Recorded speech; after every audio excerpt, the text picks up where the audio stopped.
자, 이제 두 번째 강의를 하겠습니다. 아까 제가 1강에서는 하나님의 열심을 이야기했고, 칠판이 높아졌네요.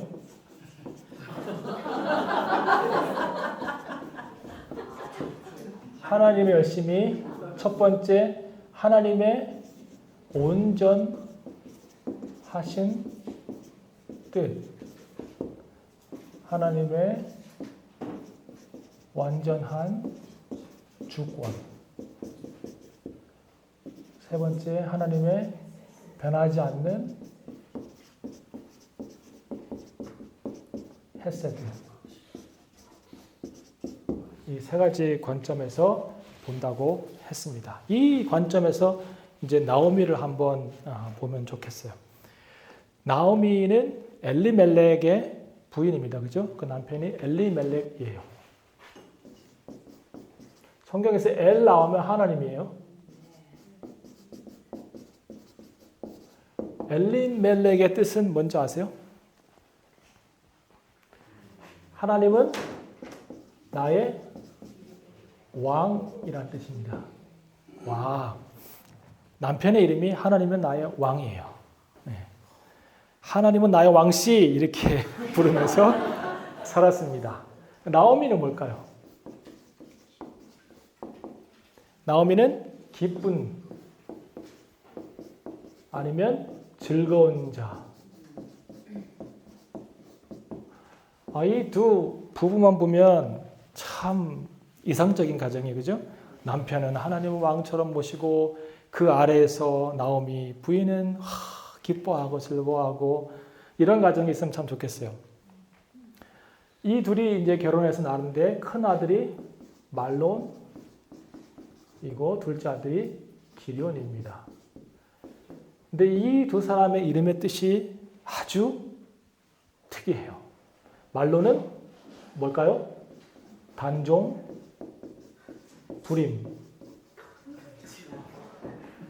어떻게 하나님은 나의 왕씨와 즐거운 자 아줌마께서 첫 아들의 이름을 단종 아니면 불임이라고 했을까?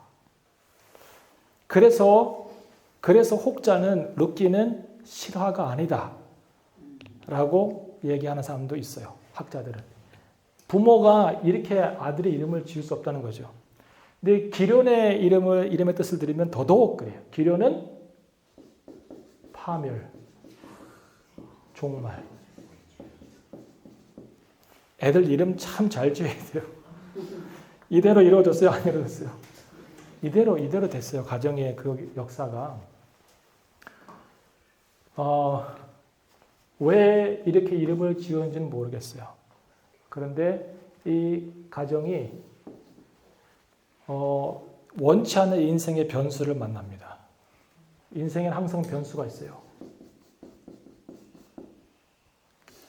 이 변수를 피할 수 있는 방법은 없어요. 네. 그래서 지혜로운 사람의 기도는 하나님 변수를 피하게 해주세요가 아니고 어떤 변수가 와도 그것을 감사함으로 받고 이겨낼 수 있는 힘을 주세요라고 하는 기도가 지혜로운 기도예요. 인생에는 항상 변수가 있고 다양한 파도가 밀려옵니다. 이 가정에게 밀려온 파도는 뭐예요? 흉년이 든 거예요. 1장 1절에 보면 사사들의 치리하던 때에 그 땅에 흉년이 드니라 그랬어요. 자, 흉년 왜 들었을까요? 흉년이 왜 들었을까요? 비가 안 와서 흉년이 왔겠죠. 그죠? 그럼 비가 왜 안 왔을까요? 하나님께서 노하셨어요? 어떻게 어디에 증거가 있어요? 르기에. 사사들의 아까 괜찮은 때라고 그랬잖아요, 제가. 그래도 약간 괜찮을 때라고 그랬잖아요. 여러분의 정답이 맞긴 맞아요. 근데 힌트가 어디에 있을까요? 흉년이 온 이유는 하나님의 징계가 확실해요. 제 생각인데 그래요. 하나님의 징계로 흉년이 왔어요. 왜냐하면 첫 번째 그냥 표면적으로 보면 그 이유는 뭐냐면 흉년이 몇 년 동안 있었어요? 흉년이 딱 시작돼서 바로 갔을까요? 아니에요. 견디다 못해 쓰러질 때까지 있었어요. 그러니까 아마 이사를 가기 전까지 아마 흉년이 계속 됐어요. 적어도 2년은 있었지 않았을까. 1년 지난 다음에 희망이 있잖아요. 올해는 농사를 지어봐야지. 한 2, 3년 정도의 흉년이 있었고 이 흉년이 몇 년 지속됩니까? 이사를 간 다음에 성경에 나와 있어요. 4절 마지막에 보면 거기 거한 지 10년 즈음에 그러니까 이 흉년이 13년 정도는 진행된 흉년이에요. 이런 흉년은 그냥 단순히 비가 안 오는 정도의 흉년은 아니라고 봐요. 뭔가 하나님께서 하신 일이라고 보고 이게 이제 그냥 표면적인 superficial reason이에요. 그런데 6절을 보면 우리가 좀 더 힌트를 알 수 있어요. 그가 모압 지방에 있어서 여호와께서 자기 백성을 뭐 했다고요? 권고. 돌봤다고 나왔어요. 여기는요? 여기는 제 성경에는 권고했다고 나오는데 돌봤다고 나왔어요. 그러면 그전에는 흉년이 들 때는 돌보지 않았다는 거예요. 그 권고라고 하는 단어, 돌봤다고 하는 단어를 히브리로 보면 파카드예요. 파카드. 이렇게 쓰는데 파카드. 이 파카드의 뜻은 visit이죠. visit. 그러니까 흉년이 들어서 한참 있다가 이제 여호와께서 하나님의 백성 이스라엘을 다시 visit한 거예요. 하나님이 다시 visit했다고 하는 것은 거기 계신 거예요? 안 계신 거예요? 안 계신 거예요. 안 계시다가 다시 visit하셨어요. 영어 성경으로는 제가 보면 이렇게 나와 있어요.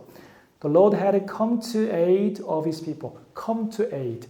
도와주기 위해서 다시 오신 거예요. 안 계시다가. 하나님 왜 안 계시는 거예요? 하나님이 언약 백성들 가운데서 떠난 때는 딱 한 가지 이유밖에 없어요. 그들이 죄를 지어서 하나님의 언약을 스스로 파괴할 때. 에스겔 10장에 보면 하나님의 영광이 성전에서 떠나가는 것을 볼 수 있어요. 하나님의 영광이 성전에서 떠나서 그룹들 사이에 머물렀다고 하는 것은 하나님이 그 성전을 떠나신 거예요. 근데 왜 떠나셨을까요? 10장 전에 8장 9절을 보면 8장 9장을 보면 성전 안에 성전의 곳곳마다 우상을 만들어 놓고 숭배하고 있고 성전의 벽에 우상들을 그려놓고 절하고 있어요. 심지어는 거기 성경에 보면 유다의 장로들까지 와서 그 성전에 있는 우상들에게 절을 하고 성전 안에서. 그리고 여자들이 담무스를 위해서 애곡했다고. 담무스는 무슨 신인지 아세요? 바벨론의 풍요와 다산의 신이 담무스예요. 그 하나님의 거룩한 성전 안에 우상을 들여놓고 우상을 그려놓고 절하고 우상 숭배를 하고 있는데 하나님 거기 계실 수 있겠어요? 하나님이 힘이 없어서 떠나시는 게 아니라 가증스러우니까 떠나는 거잖아. 그러니까 하나님이 언약 백성을 떠나서 다른 곳에 계셨다가 다시 왔다고 하는 것은 그들의 죄의 문제가 있었고 죄에 대한 징계로 흉년이 왔다는 생각이 듭니다. 자, 그러면 이럴 때 해결점은 뭐예요? 떠나는 거예요? 떠나는 것이 해답일까요? 아니요. 떠나는 것이 해답이 아니죠. 이때의 해답은 뭐예요? 회개하고 돌이키는 거예요.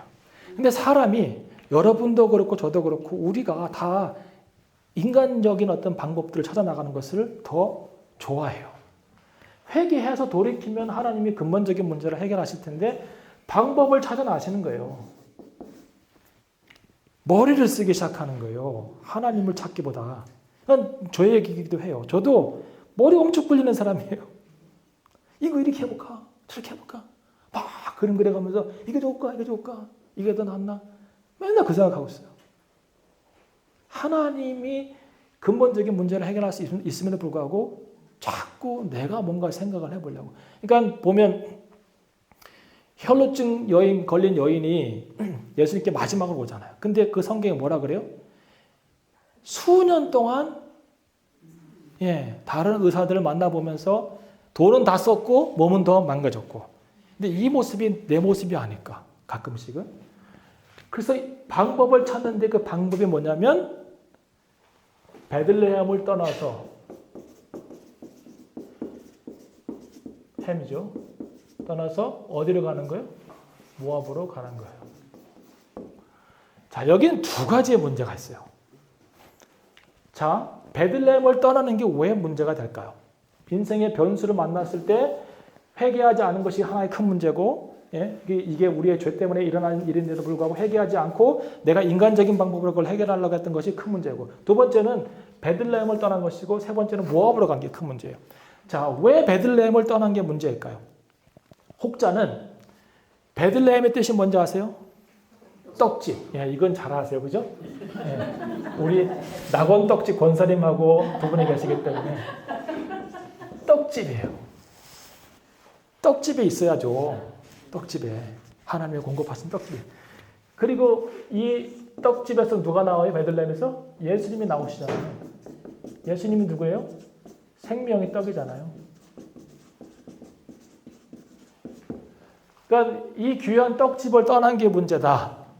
예수님께서 다시 나오시고 메시아가 오시는 그 중요한 장소. 근데 그거는 좀 약간 억지의 해석이에요. 제가 보건데. 왜냐면 모르잖아요. 그런 일이 있을지 없을지. 근데 후대의 시각을 가지고 그 당시에 있었던 일들을 이렇게 막 저징하는 것은 별로 안 좋다고 생각해요. 이거는 별로 좋지 않다. 그런 문제가 뭘까요? 왜 베들레헴 떠난 게 문제가 될까요?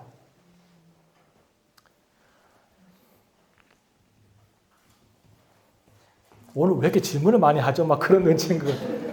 자, 베들레헴을 떠난 문제의 근원은 뭐냐면 자기의 기업을 판 거예요.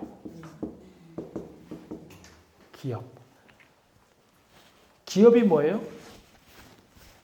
비즈니스? inheritance예요. inheritance. 상속이에요. 하나님이 주신 거예요. 하나님께 주신 것은 다 소중하고 아름다운 거예요. 시편 16편 5절 6절에 보시면 하나님은 여호와는 나의 산업과 나의 자네의 소득이시니 저가 내 분깃을 지키시나이다. 6절에 보면 뭐라 나왔어요?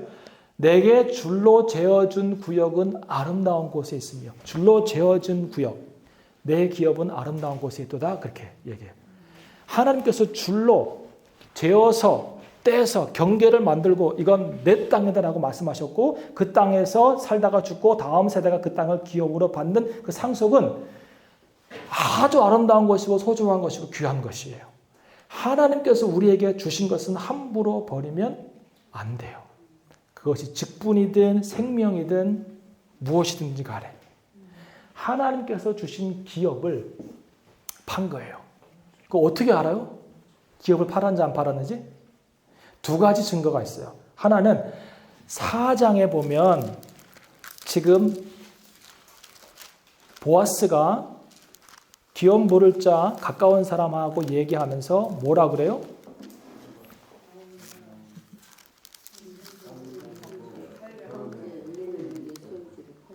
그러니까요. 근데 보아스가 가로되 내가 나오미의 손에서 그 밭을 사는 날, 나오미의 손에서 그 밭을 사는 것이 아니라 나오미의 밭을 사는 거예요. 팔았던 밭을. 그러면 또 다른 증거가 어디 있을까요? 1장 21절을 보세요. 내가 풍족하게 나갔더니 그랬어요. 아니 기근이 3년 동안 2-3년 동안 진행되는 무슨 풍족함이 있어요? 그럼 어디서 돈이 난 거예요? 기업한 거예요. 기업을 팔아서 그것을 가지고 풍족하게 나갔어요. 그러니까 베들레헴을 떠난 것은 다른 이유가 아니라 문제가 뭐냐면 하나님께서 우리에게 주신 기업과 상속을 그 아름다운 것을 버리고 떠난 거예요. 이것은 하나님의 상속을 버린 거예요. 하나님께서 주신 것을 버린 것은 하나님을 사실은 가볍게 여긴 거라고 생각이 들어요. 자, 그러면 이제 베들레헴을 떠나서 기업 팔았으면 그냥 그 가나안에 있으면 좋을 텐데 모압으로 갔다고. 모압이 문제가 아니에요. 가나안을 벗어난 게 문제예요. 제 생각인데. 왜냐하면 가나안은 무슨 땅이에요? 약속의 땅이에요. 이 약속의 땅에서 이스라엘 백성들을 거하고 이 약속의 땅에서 이스라엘 백성들을 통하여서 하나님께서 구속 역사를 이어가기 위해서 그들을 불러 모으셨어요. 그런데 이 약속의 땅을 떠난 거예요. 모압은 어떠한 민족일까요? 모압의 기원이 뭐죠? 창세기 19장에 보면 예, 소돔과 고모라가 멸망당할 때 누가 나와요? 롯하고 부인은 나오다가 소금기생이 됐고 딸 둘이 나오잖아요. 그죠? 딸 둘이 나오는데 딸 둘하고 롯이 앉아서 보니까 너무 이게 한심하고 이제 인생이 끝난 거예요. 그래서 이 두 딸들이 여러분 아시다시피 아버지에게 술을 먹이고 그 다음에 자식을 낳아서 첫째 아들이 누구예요? 모압이에요. 둘째가 암몬이에요. 이런 이력을 갖고 있는 민족이 모압과 암몬이에요. 근데 더 중요한 게 있어요. 모압하고 암몬은 사실은 특별히 더더욱 모압은 이스라엘 백성들이 가나안에서 애굽에서 떠나서 40년 방황을 하고 이제 모압 평지에 와서 가나안 땅으로 들어갈 때 그걸 너무너무 방해했어요.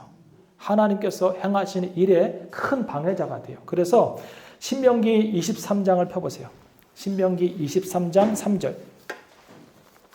신명기는 어떤 책이냐면 모세가 모압 평지에서 마지막 3번 고별 설교를 한 것이 신명기입니다. 이 신명기 고별 설교 중간쯤에 23장에 이런 얘기를 해요. 모압을 향하여서. 23장 3절이에요. 자, 읽겠습니다. 암몬 사람과 모압 사람은 여호와의 총회에 들어오지 못하리니 그들에게 속한 자는 10대뿐 아니라 영원히 여호와의 총회에 들어오지 못하리라. 영원히. 하나님께서 영원히 그러면 영원히예요. 예.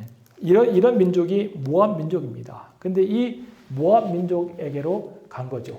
그리고 이 모압 민족의 두 딸에게 이 두 아들들을 장가를 보냅니다. 그 당시에는 모압 여인, 암몬 여인들과 결혼하는 것은 금지되어 있던 사항이에요. 이런 일이 벌어진 거, 이 가정에. 그리고 모압에서 10년 동안 사는 동안 이 말론과 기론과 엘리멜렉은 사망합니다. 행복한 가정이었고, 그런데 이 행복한 가정 가운데 인생의 변수가 찾아왔고, 이 변수는 본인들과 다른 사람들의 죄악 때문에 일어난 일이었는데 회개하지 못하고 인간적인 방법을 찾다가 하나님의 상속인 기업을 버리고 약속의 땅을 떠나서 모압으로 와서 비참한 결과가 발생했어요. 나오미의 삶 가운데 하나님의 뜻은 기쁨의 삶이었고 즐거운 자로 사는 것이었어요. 그리고 나갈 때는 풍족했어요.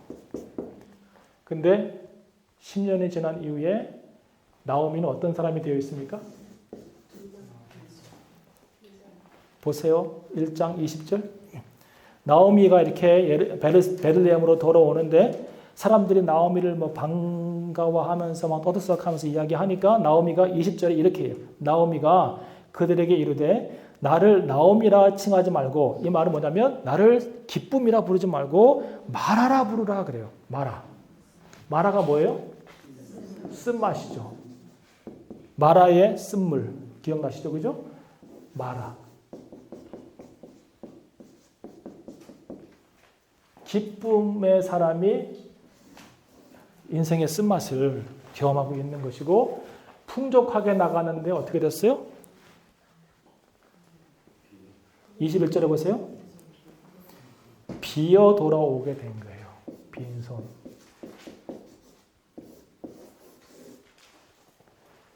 어떻게 인생이 이렇게 될 수 있을까요? 그죠? 예. 기쁨의 사람이 쓴맛이 되었고 풍족한 사람이 빈손이 되었고, 이 모든 일의 과정은 나오미가 뭐라 그래요? 누구 때문에 그런 거예요? 자기 때문에 그런 거예요. 그런데 하나님께서 자기를 치셨다라고 나오잖아요. 13절을 보세요. 13절 그 후반부에 보시면 내 딸들아 그렇지 아니하리라 여호와의 손이 나를 치셨다라고 얘기하고 있고, 그 다음에 또 하나님께서 나를 괴롭게 했다. 1장 20절을 보세요. 나오미가 그들에게 이르되 나를 나오미라 칭하지 말라 마라라 칭하라 이는 전능자가 나를 어떻게 했다고요? 심히 괴롭게 했다. 그러니까 징계했다는 뜻이에요. 징계했다. 이 징계는 회개하지 않은 것일 수도 있지만 사실은 하나님의 상속과 약속의 땅을 저버린 것에 대한 징계라고 할 수 있죠. 와, 하나님께서 주신 원래적인 어떤 하나님의 뜻과 현실은 너무 큰 갭이 있어요. 네. 하나님께서 우리에게 주신 이상, 꿈, 비전과 현실 사이에 큰 갭이 느껴질 때가 있죠. 그죠? 지금 이제 그런 현실입니다. 여기서 그러면 질문할 수 있어요. 그럼 하나님의 주권은 여기 어디 있나? 하나님의 주권은. 우리가 하나님의 온전하신 뜻, 기쁨과 즐거움은 있는데 그러면 이 모든 인생의 과정 가운데서 하나님의 주권은 어디에 있나? 하나님의 주권은 우리가 기근을 만날 때, 베들레헴을 떠날 때, 그리고 내 남편이 죽고 내 두 아들이 죽고 우리가 세 명이 다 과부가 되고 그리고 그 땅을 떠나야 되고 하는 이 복잡한 인생의 모든 상황 가운데서 하나님의 주권은 어디 있습니까? 라고 물어볼 수 있잖아요. 예. 여러분의 답은 뭐예요? 누가 이 문제를 가지고 여러분, 선생님, 집사님, 권사님, 나오미가 이런 엄청난 인생의 풍파를 겪고 어려움을 겪고 하나님의 뜻과 현실 사이에 큰 갭을 느끼며 살아가는 이 인생 가운데 하나님의 주권은 어디 있습니까? 라고 물어보면 뭐라고 대답하시겠어요?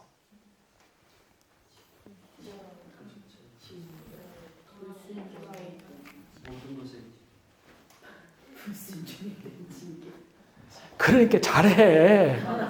기도하고 좀 성경 읽고 말을 이렇게 안 들어. 하나님께서 시키면 해. 정답이긴 해요. 근데 말을 잘해야 돼요. 하나님의 주권은 첫 번째 어떤 인생의 이벤트에 있지 않아요. 이벤트에 있지 않아요. 이벤트에 없어요. 아니 계시기도 해요. 그런데 막 관여하거나 막 그렇게 하시진 않으세요.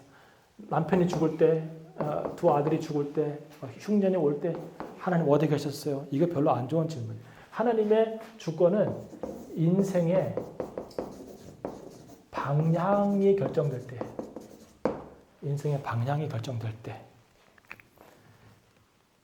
인생을 살아가면서 굵직한 방향에 바뀌는 변곡점이 있잖아요. 이 변곡점에 하나님의 주권의 역사가 있지, 이 안에 이건 나마다 선택하는 문제예요. 예.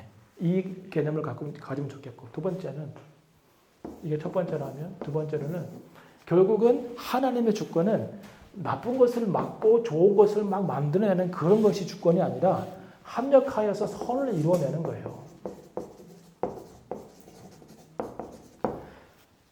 나오미가 실수하고 불신앙적으로 행동해서 모압에 가서 남편이 죽고 두 아들이 죽는 이 상황 가운데서 자부만 둘 남았을 때 이 상황을 하나님께서 그냥 내버려 두시나요?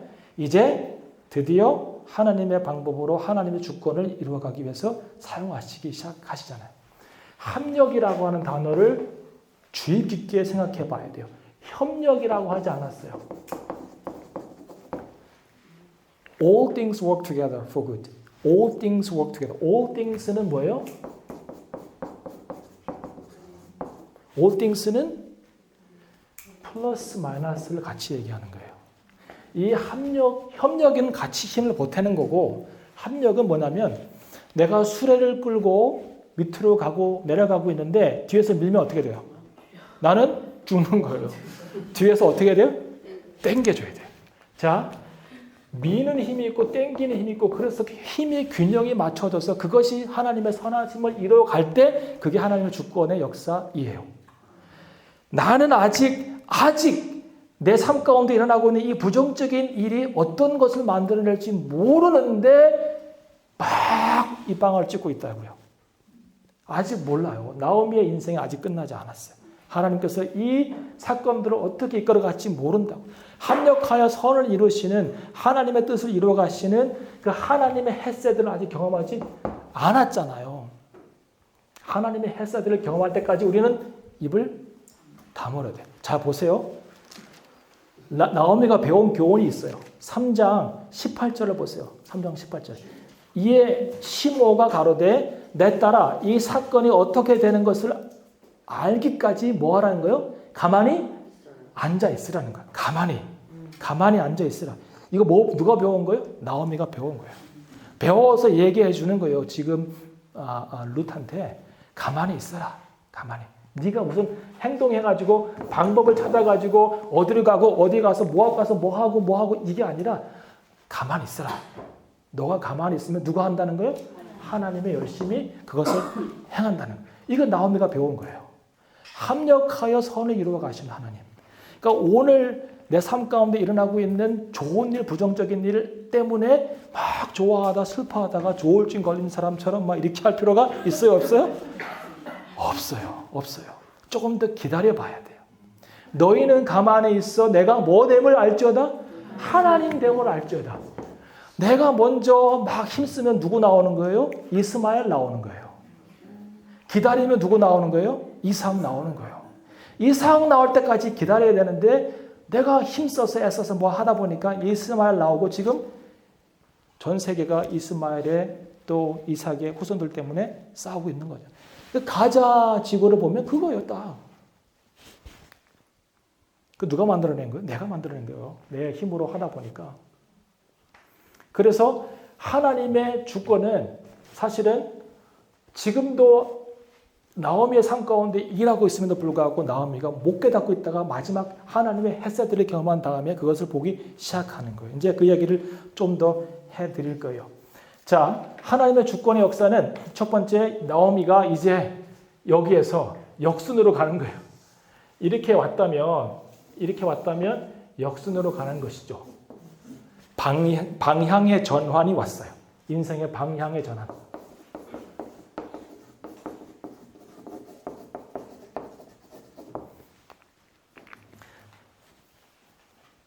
상속을 버리고 약속의 땅을 떠나서 모압에서 오랜 동안 살면서 자기 하나님의 뜻과 어긋난 현실을 살다가 이제 역방향으로 가는 것이죠. 예. 나오미가 모압을 떠날 때 아까 제가 말씀드린 것처럼 그는 그 계대 결혼과 또 고엘 제도를 알았다고 얘기 드렸죠, 제가? 근데 확신이 있었어요, 없었어요? 없었어요. 이거는 알고 있었어요. 그래서 같이 길을 자부들과 떠나요. 그냥 처음에 우리는 보통 생각하기를 나오미가 두 자부를 불러놓고 자기가 길을 떠나기 전에 너네 지금 이제 빨리 돌아가. 나는 베들레헴으로 갈 거야. 이렇게 하지 않고 같이 길을 떠나요. 며칠 동안. 그게 어디 나와 있어요? 7절에 보면 있던 곳을 떠나서 두 자부도 그와 함께하여 유다 땅으로 돌아오려고 길을 행하다가 얼마나 간지는 모르겠어요. 가는 거예요. 가는데 방향을 전환해서 돌이켜서 이제 가는데 얼마나 가는지 모르는데 계속 나오미의 생각 안에서 뭐가 일어나냐면 가서 어떻게 우리 기업을 찾지예요. 왜냐하면 이제 잃어버린 것이 있으니까 약속의 땅은 들어가면 되는 것이고 기업은 자기가 팔았으니까 찾아야 될 거 아니에요. 그러면 어떻게 이걸 찾지? 아까 제가 희년 얘기 드렸잖아요. 가장 안전한 방법은 희년이 올 때까지 기다리는 거예요. 시간이 꽤 흘렀을 것 같아요. 그 판지가 10년이 되었고 그 다음에 이미 희년이 20년 지난 시점에서 이것을 팔았다면 30년이 지난 것이고 신년 올 때까지는 20년만 견디면 되니까 마지막 안전장치는 희년의 기대를 걸고 가는 거예요. 그런데 더 좋은 방법은 계대 결혼은 안 되니까 고외를 생각해 볼 수 있겠죠. 나오미 생각에서는. 근데 자기는 안 되고 이 두 자부를 보니까 자격이 돼야 안 돼요. 아무리 생각해도 기론과 말론의 두 자부라고 하는 것은 이야기가 되지만 누구예요? 모압 여인이잖아요. 여호와의 총회에 들어갈 수 없는 여인 둘을 데리고 가는 이 시어머니의 마음이 어떻겠어요? 이건 가도 안 된다는 거죠, 생각이. 그래서 가다가 한참 가서 스탑 해놓고선 안 되겠다. 우리 세 명이 가면 너희들 인생도 망가지고 나도 망가진다. 나에게는 희년이라는 것이 있지만 너에게는 미래가 없다는 거죠. 그래서 길을 가다가 돌아가라고 합니다. 예. 그런데 인생의 방향이 방향이 맞을 때 그때 하나님이 일하기 시작하세요. 고엘 제도는 거의 불가능한 상황이었는데 하나님께서 이 카드를 사용하십니다. 여러분 인생은 소유가 중요한 게 아니라 방향이 중요한 거예요. 아까 제가 그 이스라엘 백성들이 가나안 땅에 들어가가지고 왜 우상 숭배를 했냐면 농경 문화에 적응하면서 그들의 신을 섬겼다 그랬잖아요. 그죠? 먹고 사는 문제 때문에 하나님을 버리고 다른 것을 섬기는 거죠. 똑같이 이 사람들도 사실은 결국 보면 하나님을 떠난 이유가 소유예요. 소유. 풍족한 것을 가지고 와서 모압에서 뭔가 해보겠다는 거죠. 예. 먹고 사는 문제. 근데 소유가 중요한 것이 아니라 방향이 중요해요. 하나님께서 원하시는 인생의 방향. 근데 이 방향이 맞을 때 하나님이 일하기 시작해서 자격이 안 돼도 하나님이 일하세요. 방향이 맞으면. 자, 재밌는 게 뭐냐면 방향이 맞는 얘기를 1장 22절에서 해요. 방향이 맞는 얘기를 뭐냐면 나오미가 모압 지방에서 그 자부 모압 여인 룻과 함께 돌아왔는데 그들이 보리추수 시작할 때에 베들레헴에 이르렀더라. 자, 베들레헴에 왔어요.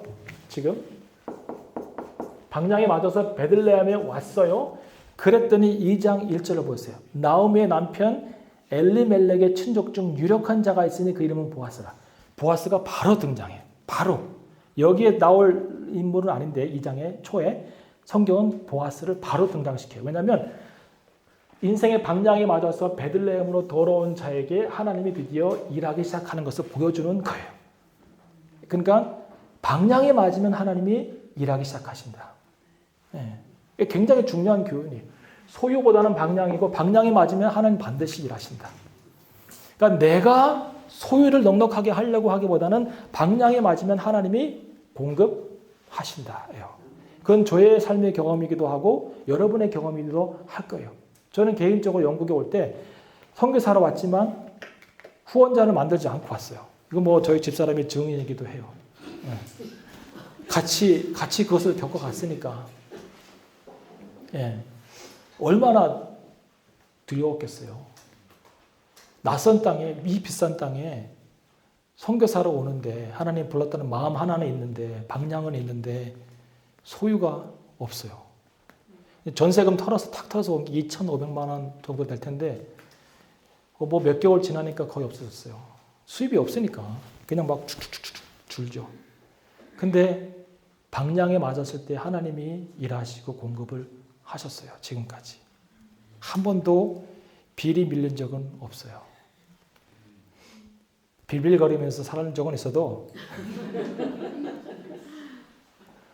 그래서 미국 사람들이 이런 얘기해요. God's will, God's bill. 하나님의 뜻이 있으면 하나님의 빌이 집을 내는 거예요. God's will, God's bill. 하나님의 방향에 맞으면 이 빌은 하나님이 내시는 거예요. God's will, God's bill. 방향에 신경 쓰는 성도가 되어야 돼요. 교회도 마찬가지예요. 교회도. 소유가 넉넉해지려고 교회 성도들 많이 끌어모으려고 하는 교회가 있어요. 얼마 전에 창피한 일이긴 한데 저희 교단에 어떤 교회가 새신자 환영대회를 하면서 3만 원을 봉투에 넣어가지고 모든 오는 사람들한테 이 복음을 싸구려로 만드는 거예요. 이게 예, 큰 교회예요. 맨날 교회 부흥한다고 맨날 자랑해요. 근데 이게 부흥이에요? 이게 부흥이냐고요. 그 말은 뭐 생색은 동네 상권을 살리기 위해서 3만 원짜리 상품권을 준다고 해서 상품권을 넣긴 했어요. 동네 상권 살리고 뭐 그래도 이게 눈 가리고 아웅이지 누가 봐도 돈 주고 성도 데려오는 사람 데려오는 것이 그게 무슨 그건 아니라고 봐요. 소유를 넉넉하게 하려고 방향을 포기하는 자는 멍청한 거예요. 이 소유를 넉넉하게 하려고 이 방향을 바꾸는 사람은 하나님의 원래적 뜻, 온전하신 뜻에서 벗어나서 쓴맛을 보는 인생을 사는 거예요. 내가 당장 안 봐도 그렇게 살아갈 수밖에 없어요. 잘 돼도 그거는 망하는 거예요. 잘 돼도. 근데 방향이 맞기 시작하니까 하나님이 일하기 시작하잖아요. 여기 하나님의 주권이 있어요. 하나님의 주권은 방향이 맞을 때 그 사람을 전폭적으로 지지한다는 것이죠. 두 번째 나오미가 훌륭한 것은 뭐냐면 권위자에서 나오미가 원래 시부모니까 권위자에서 조력자의 삶을 살아가요. 자격 안 되는 자부 룻을 끝까지 도와주는 거예요. 자격이 없잖아요. 이거는 누가 신분을 세탁하려도 할 수 없는 거잖아. 벌써 딱 들어오니까 그 베들레헴 사람들이 나오미와 룻 자부가 왔네, 그 모압 자부가 왔네 다 얘기하잖아. 이건 뭐 신분을 바꾸려도 바꿀 수 없는 것이에요.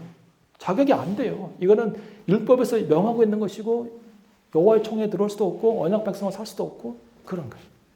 근데 끝까지 도와줘요. 어떻게 도와주냐면 2장에서 이제 그 룻이 이삭을 죽겠다고 나가잖아요. 그럴 때 첫날 죽고 온 다음에 물어봐요. 너 누구 밭에 갔냐? 그랬더니 보아스라고 하는 사람 집에 갔습니다. 여기에서 이 나오미는 생각을 하는 거야. 하나님께서 도우시고 계시구나. 백스테이지에 계신 하나님께서 지금 우리를 돕고 계시구나. 성경은 우연이라고 얘기했지만 우연이 아니고 하나님의 열심 안에서 지금 하나님이 룻을 그렇게 이끌어 가시는구나. 내 눈에 보기에는 자격이 없지만 하나님께서 일하고 계시는구나. 그걸 느끼는 거예요. 그 다음부터는 계속 조언을 줍니다. 뭐라고 조언을 줍니까? 그 밭에 머물러라. 그 소녀들과 같이 있어라. 얘기하죠. 3장에 보면 아주 재미있는 얘기를 해요. 룻이 3장 1절 룻의 시모 나오미가 그에게 이르되 내 딸아 내가 너를 위하여 안식할 곳을 구하여 너로 복되게 하여야 하지 않겠느냐. 이 안식할 곳은 결혼을 이야기하는 거예요. 그러니까 지금 나오미가 룻을 위해서 지금 보아스에게 결혼하시게끔 계속해서 조력자 역할을 하고 있는 거예요. 조언을 주면서 기도하면서 그에게 이렇게 도움을 주고 있는 것이죠. 그리고는 아주 세세하게 오늘 밤에 보아스가 타작마당에 올 텐데 거기 가서 조용하게 누워있고 그가 시키는 대로 하고 그의 말을 들으라고 얘기하죠. 그리고는 18절에 보세요. 3장 18절에 이에 시모가 가로되 내 딸아 이 사건이 어떻게 되는 것을 알기까지 가만히 있으라. 그 사람이 오늘날 이 일을 성취하기 전에는 쉬지 아니하리라. 이제 아는 거예요. 보아스가 이 일을 위해서 끝까지 수고하겠구나 라고 하는 것을 알게 되는 거죠. 그리고 보아스는 신실하게도 4장 1절에 바로 그 다음날 성문에 나가서 거기서 기업 물을 자를 찾습니다. 자, 이 모든 사건을 보면 나오미가 이제 조력자로서 일을 하는데 이 조력자로서의 결과가 어떤 것일까요? 단순히 기업을 되찾고 그리고 뭐 손자가 나고 그래서 대를 이어가고 이 정도일까요? 이 정도일까요? 아니에요. 나오미가 이 룻의 자기 자부의 조력자로 열심히 섬기고 봉사하고 할 때 그때 나온 결과는 뭐냐면 4장 17절을 보세요. 4장 17절. 그 이웃 여인들이 그에게 이름을 주되 나오미가 아들을 낳았다 하여 그 이름을 오벳이라 하였는데 그는 다윗의 아비 이새의 아비였더라 그랬어요. 자, 누가 아들을 낳았다고요? 나오미가 아들을 낳았다고 합니다. 이거는 기가 막힌 간증이에요. 아이를 낳을 수 없는 그런 몸이고 그런 처지이고 한데 이웃 사람들의 평가는 이거는 룻이 낳았지만 조력자 나오미의 아들과 별반이 없다는 것이죠. 예. 이것은 누가 하고 있는 일이에요? 하나님이 하신 일이에요. 하나님의 주권의 역사 가운데. 제가 참 재미있는 걸 경험했어요. 한국에서는 전혀 있을 수 없는 일인데 제가 버밍엄에서 우리 채신턴 교회 목회에 오기 전에 한 교회에서 섬길 때 제가 본목사였어요. 거기에 담임 목사님 계셨고 그 제가 여기에서 떠나서 다시 버밍엄 근처에 있는 솔리홀이라고 하는 곳에 있는 교회, 영국 교회 담임 목사로 갈 때 제가 이전에 섬겼던 담임 목사님이 와서 저한테 얘기하시기를 내가 너 부목사 하면 어떻겠어? 라고 얘기하셨어요. 그래서 제가 전에 부목사였는데 이제는 담임 목사가 되고 그 담임 목사였던 분이 부목사가 된 거예요. 이게 영국 교회에서만 가능하지 한국 교회에서는 가능하지 않은 일이라고 봐요. 너무 재밌게 일했고 같이 그분이 참 좋은 저력자가 되어 주셨어요. 지금도 그렇게 거기서 일하고 계시고 권위자가 저력자가 되는 것은 하나님의 역사 외에는 불가능해요. 제가 보건대 어떻게 윗사람이 저력자가 되어서 섬기는 자가 되겠어요. 근데 이것이 하나님의 주권적 역사예요. 하나님의 주권적 역사는 인간이 갖고 있는 질서를 뛰어넘어서 역사하십니다. 예. 자, 더 중요한 개념이 하나 있어요. 이제 나오미가 베들레헴으로 돌아오는 게 쉬웠을까요? 어려웠을까요? 왜 어려웠을까요? 창피하죠. 가오가 있는데. 예? 이거 어떻게 돌아가냐 말이죠. 예? 나올 때는 풍족하게 나와서 야, 난 간다. 흉년이 와서 너희들은 열심히 여기 해서 해. 나는 간다. 좋게 나왔을까? 기분 좋게. 근데 돌아갈 때는 다 죽고 빈손으로 가고 너무 힘들었을 거예요. 근데 하나님이 이 나오미에게 베들레헴이 하우스가 아니라 홈이 되게 하십니다. 다른 말로 치면 전에는 그냥 베들레헴은 스페이스였어요. 스페이스. 이거 굉장히 중요한 개념이에요. 근데 이제는 플레이스가 되었어요. 자, 스페이스하고 플레이스의 개념을 여러분 이해하면 좋겠어요. 스페이스하고 플레이스는 거의 비슷한 단어예요. 그렇죠? 어떤 분들은 차이점을 몰라요. 괜찮아요. 스페이스는 공간이고 플레이스는 장소예요. 예. 자, 스페이스는 의미가 없는 공간이에요. 제가 오늘 여기 처음 왔잖아요. 저는 여기 의미가 없어요. 예. 근데 플레이스는 의미가 있는 장소예요. 자, 보세요. 여러분 사는 곳에 카페가 하나 생겼어요. 그래서 그 카페에 딱 갔는데 공간이 참 좋네. 이렇게 생각하고 거기서 커피 마시고 왔어요. 그 다음날 또 갔어요. 그 다음날은 친구랑 만나서 얘기했어요. 그 다음날은 남편이랑 갔어요. 그 다음날은 다른. 그래서 자주 가는 거예요. 그러면서 그 스페이스 안에 의미가 쌓이기 시작해요. 어떤 걸 통하여서? 경험을 통하여서. 나의 경험을 통하여서 내가 사람들을 만나고 웃고 울고 즐기고 커피를 마시고 대화했던 그 모든 경험들을 통하여서 스페이스가 플레이스로 바뀌어가는 것이 있어요. 의미가 생기기 때문에 의미는 경험을 통해서 발생하는 거예요. 이거는 신앙생활에 굉장히 중요한 개념이에요. 하나님의 선교 역사는 스페이스를 플레이스로 만드는 역사예요. 하나님께서 아브라함에게 어디로 가라고 그랬어요? 가나안 땅으로 가라. 거기는 아직까지 스페이스예요. 근데 거기에서 하나님을 만나는 굉장히 많은 경험들을 합니다. 그러면서 스페이스가 플레이스가 되기 시작해요. 플레이스가 되는 정점은 뭐냐면 하나님께서 이삭을 어디서 바치라고 그래요? 모리아 산에서 바치라고 하잖아요. 모리아 산에서. 바쳤어요? 안 바쳤어요? 바쳤죠. 모리아 산. 가나안에 있는 모리아 산. 역사가 진행되다가 다윗의 말년에 다윗이 인고조사를 해요. 인고조사를 했는데 하나님 마음에 안 들었어요. 왜냐하면 교만해서 숫자를 세고 병거가 몇 마리가 있는가, 군사가 몇 명이 있는가를 막 이렇게 확인하면서 내가 이 정도의 왕이라고 막 이렇게 확신하기 시작했기 때문에, 교만했기 때문에 하나님이 싫어했어요. 그래서 하나님께서 심판을 하시는데, 징계를 하시는데 세 가지 옵션을 주잖아요. 7년 동안 7년 동안 기근을 만날래, 3달 동안 전쟁할래, 3일 동안 온역을 맞을래, 질병을 맞을래, 팬데믹이 오게 할래, 3일 동안. 그랬더니 이거 어렵잖아요. 7년 동안 기근 또? 아니면 3달 동안 뭐 전쟁에 쫓겨다녀? 그냥 3일 하자. 3일 했는데 몇 명이 죽었어요? 7만이 죽잖아요. 3일 동안 온역에 돌아가지고. 그래서 급하니까 하나님께 제사 드리고 회개할 장소를 찾다가 어디를 가요? 오르난의 타작마당. 오늘 타작마당이 많이 나와요. 예, 우리 고등학교 다닐 때 타작하자 그럼 맞는 거였는데 오르난의 타작마당을 돈 주고 사요.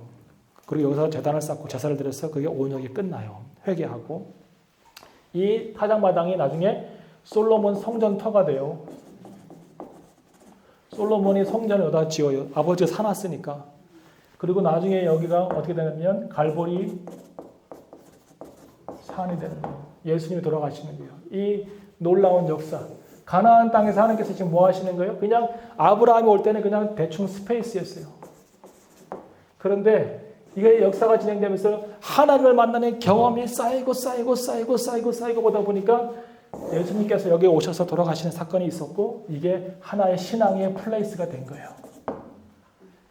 이게 스페이스였으면 예루살렘 찾으려고 십자가 전쟁 안 해요. 근데 이러한 수많은 겹겹의 하나님의 경험이 있으니까 플레이스가 되었고, 플레이스를 찾기 위해서 십자군도 하고 별짓 다 하는 거예요, 지금도.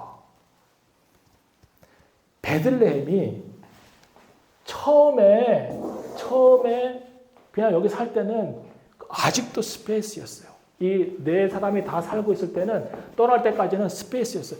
하나님을 만난 경험이 없으니까 그냥 떠나되는 거예요. 하나님을 잘 모르니까 기업, 약속의 땅, 이게 뭐가 중요하냐고요. 내가 오늘 먹고 살아야지. 경험이 없으니까. 여전히 스페이스로 살아가고 있는 장소는 나에게는 이방 땅이에요. 그런데 하나님을 만나는 경험이 겹겹이 쌓이는 플레이스가 되면 떠날 수가 없어요.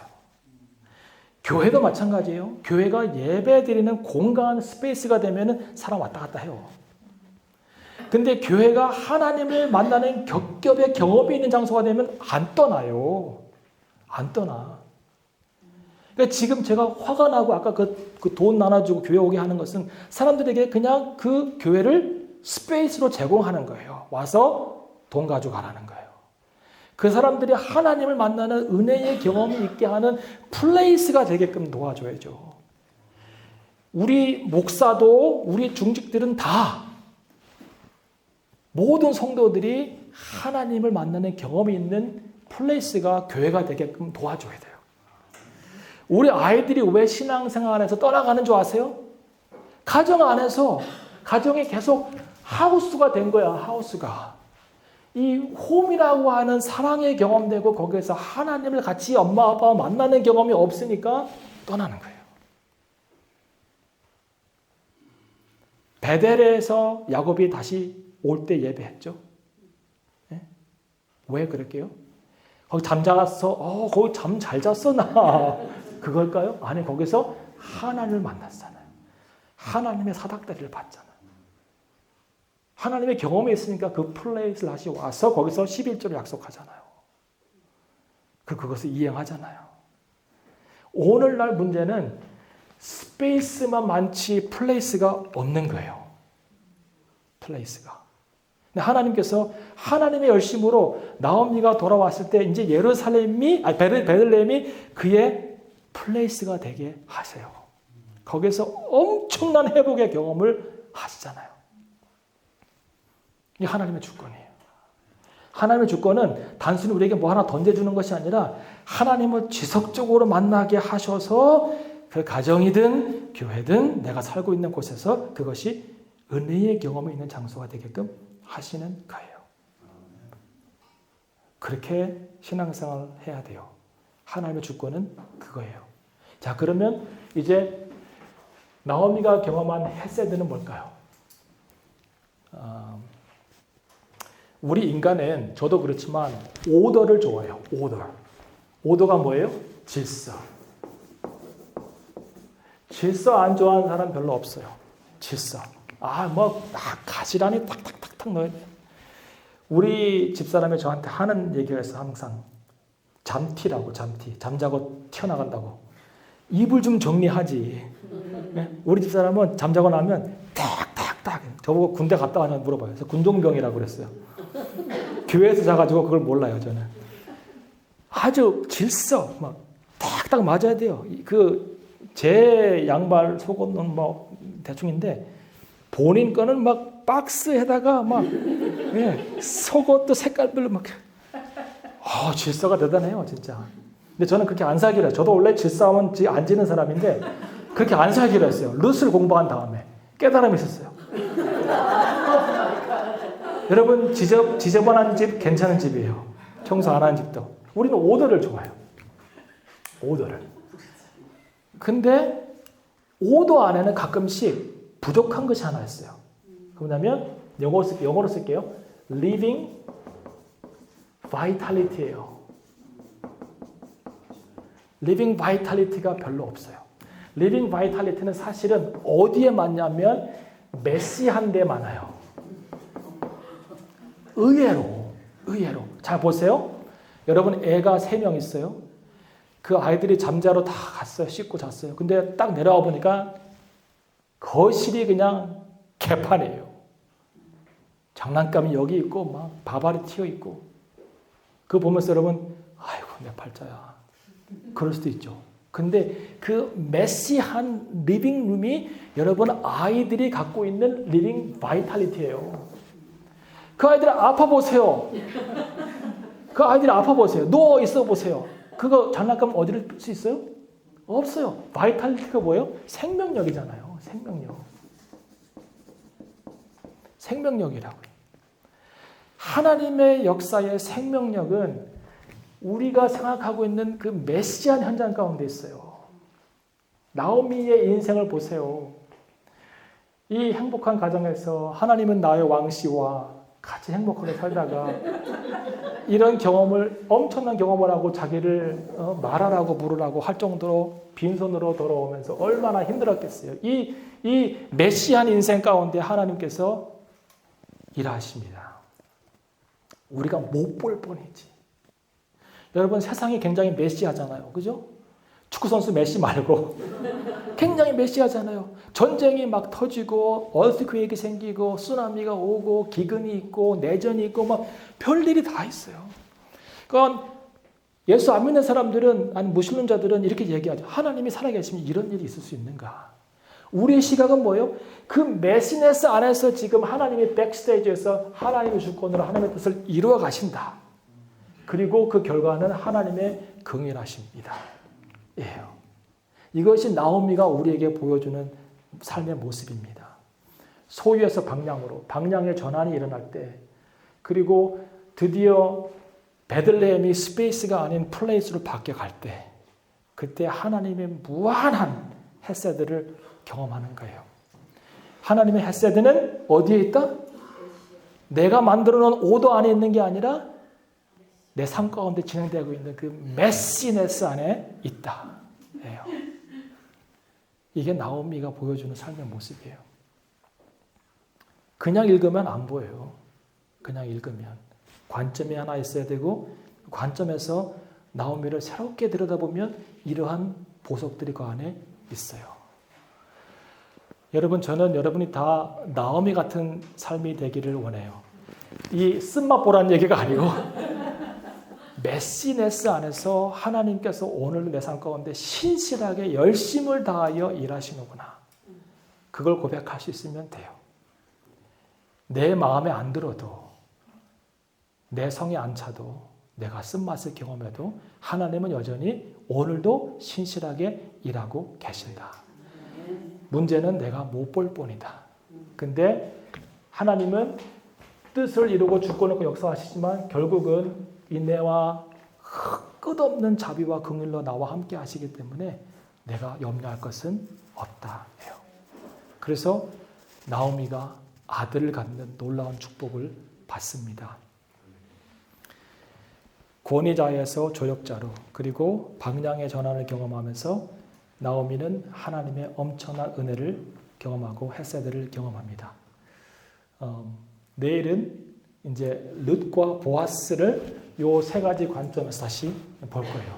개봉 박두입니다. 제가 기도하고 마칠게요. 하나님 아버지 감사합니다. 하나님의 놀라우신 열심에 감사를 드립니다. 오늘 내가 경험하고 있는 삶이 쓴맛일지라도 내가 원치 않은 삶일지라도 그 속에서 여전히 열심을 다하여 쉬지 않고 일하시는 하나님 아버지를 보게 하시니 감사합니다. 하나님, 우리도 나오미처럼 룻처럼 보아스처럼 하나님의 열심에 붙들린 자가 되게 하여 주시옵소서. 그것을 보게 하시고 그것을 깨닫게 하시고 그 속에서 안심하게 도와주세요. 그리고 하나님을 더 깊이 사랑하는 우리가 될 수 있도록 인도해 주시기를 원합니다. 하나님 또 내일 만날 때까지 지켜주시고 인도하시고 내일은 하나님께서 더 큰 은혜로 함께해 주실 줄 믿습니다. 예수님 이름으로 기도합니다. 아멘. 아멘. 감사합니다.